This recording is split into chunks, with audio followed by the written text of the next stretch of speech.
আসন্ন চ্যাম্পিয়ন্স ট্রফির জন্য প্রস্তুত বাংলাদেশ। টুর্নামেন্টের নবম আসরের পর্দা উঠবে 19 ফেব্রুয়ারি, আর সেই উপলক্ষে বাংলাদেশ ক্রিকেট বোর্ড বিসিবি উন্মোচন করল টাইগারদের নতুন জার্সি।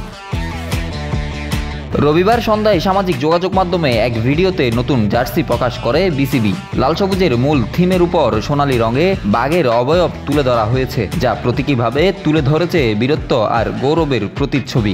এই ভিডিওতে নতুন জার্সি পরে হাজির হয়েছেন অধিনায়ক নাজমুল হোসেন শান্ত, তাসকিন আহমেদ, নাহিদ রানা, রিশাদ হোসেন সহ স্কোয়াডের 15 ক্রিকেটার।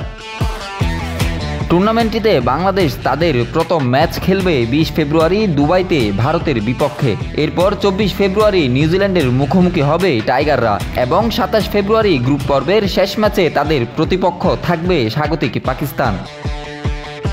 চ্যাম্পিয়ন্স ট্রফির এবারের আসর সরাসরি সম্প্রচারিত হবে 12টি দেশ ও অঞ্চলে, আর এবারই প্রথমবারের মতো কোনো আইসিসি ইভেন্ট ডিজিটাল প্ল্যাটফর্মেও দেখা যাবে। ইংরেজির পাশাপাশি বাংলা, হিন্দি, ভোজপুরি, তামিল, তেলেগু ও কন্নড় সহ মোট 9টি ভাষায় ধারাভাষ্য শুনতে পাবেন দর্শকরা। Desk report, news now 24।